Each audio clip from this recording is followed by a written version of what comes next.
This is the third tutorial of using Backend.AI.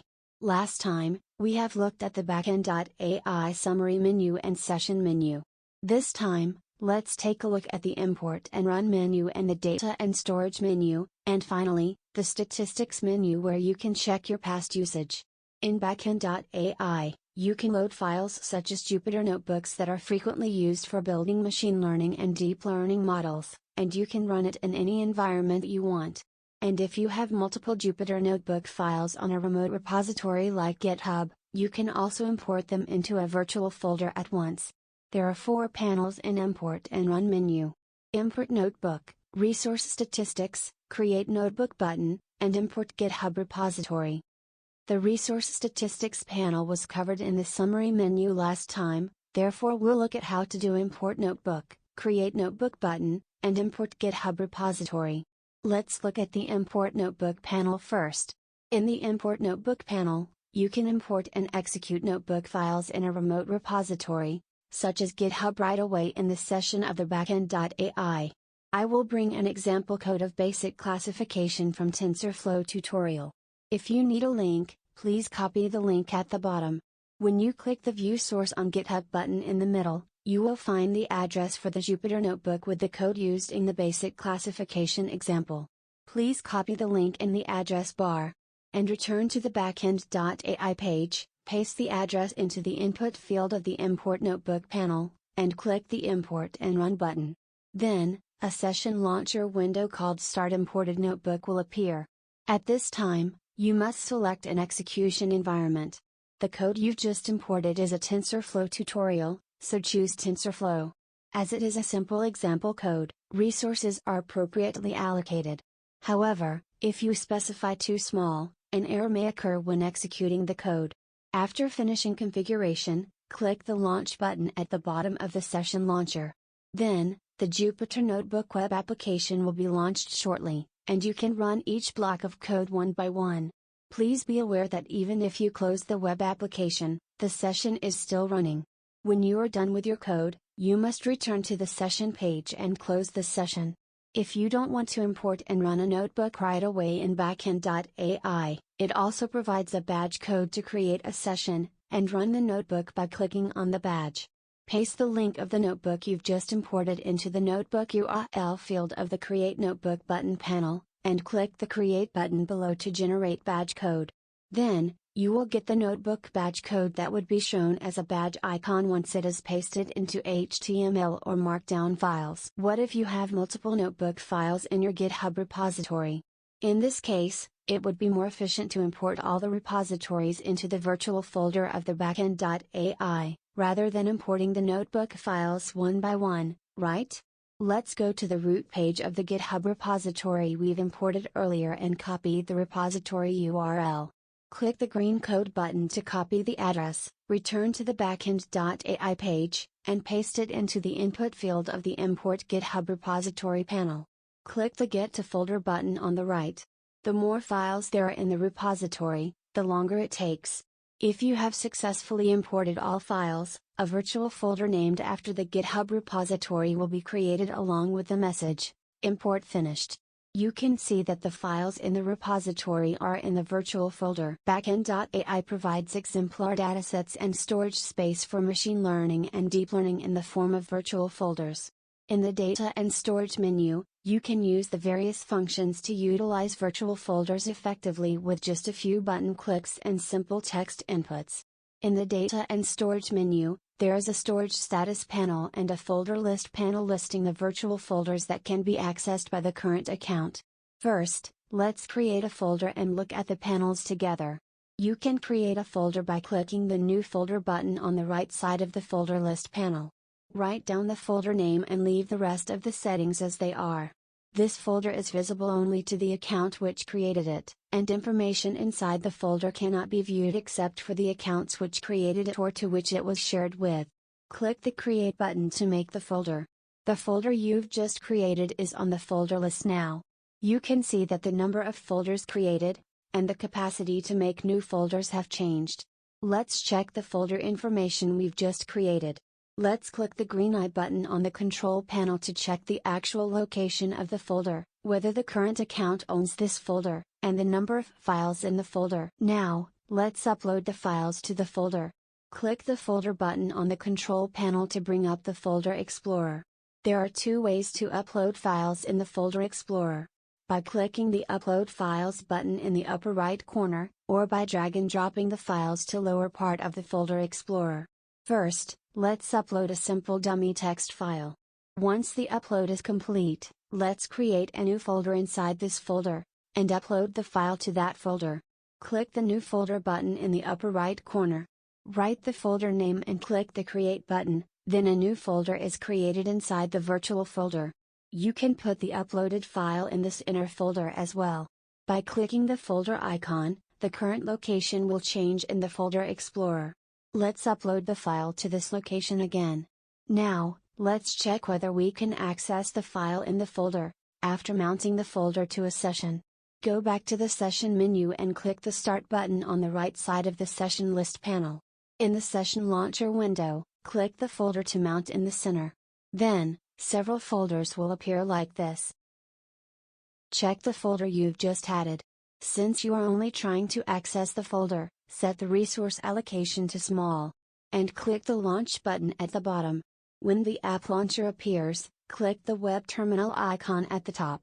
If you enter the ls command in the newly opened web terminal screen, you will see the folder you've just mounted in your home directory. This folder is readable and writable, so you can also write files to this folder. Now let's download the uploaded files in the folder to my local environment. I'm going to download the Jupyter Notebook file in the virtual folder, that was imported from the remote repository through Import and Run menu. In the Data and Storage menu, click the folder icon on the control panel to bring up the Folder Explorer window. Move in the Folder Explorer in the following order. In your current location, click the light blue Download button on the left of the Actions panel of the folder. Then a window pops up asking if you want to download it as a compressed file in zip format. After selecting the desired location, click the OK button to download it. The files worked on the Backend.AI can be easily imported into my local environment, if necessary. Sometimes you need to change the file name. Let's change the folder name we've imported. Click the light green Edit button in the middle of the Actions panel. Then, a window to rename the folder or file will appear. Let's add the text, "Downloaded," to indicate that the folder was downloaded. When you click Rename File, File Renamed, message comes up, and you can see that the folder or file has been renamed. Now let's delete the files in the folder. You can delete a file in the folder or several files at once. To delete one, simply click on the red trash button in the Actions panel. To delete several, click the checkboxes on the far left of the Folder Explorer, and click the Delete button that appears at the top left of the Explorer window. When the deletion confirmation window appears, you can click OK to delete them. However, please note that deleted files or folders cannot be recovered. In the Backend.AI, you can share folders between users. You can share a folder by making it a group folder, or by inviting specific users to your virtual folder. Group folders can only be created by admin users, so this part will be explained later. Now I'm going to share my folder with other users. Let's share the virtual folder that was imported from the GitHub repository earlier. Click the Share button in the control panel. Then, the Share folder window pops up. Write down the email address you want to invite, select the folder's permissions, and click the Share button. When inviting multiple users, simply click the plus button and add more email addresses. Please note that only registered users of Backend.AI can be invited to share folders. Once you have entered the email address and click the Share button, an invitation will be sent to the corresponding account. Let's check it right away. If you look at the bottom right of the summary page of the invited account, you will find the invitation panel. You can check the invitation to share folders here. If you read the message, you will find that an invitation has been received from this account granting read permission to this folder. At this time, if you click the Allow button, you can access the folder with read permission. If you click the Reject button, you will not be able to access the folder until the invitation comes in again. For now, I'll click the Allow button to share the folder.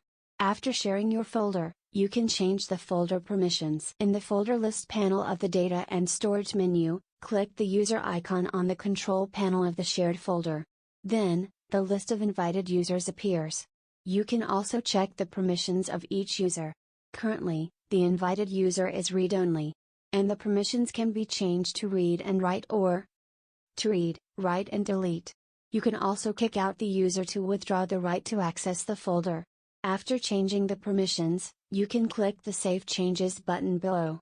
After revoking permissions, the user is no longer be able to access the folder. You can also rename the virtual folder. The name can only be changed by the user who has created the folder. Click the light blue edit icon on the control panel. Write the name you want to change and click the Rename button to complete the name change.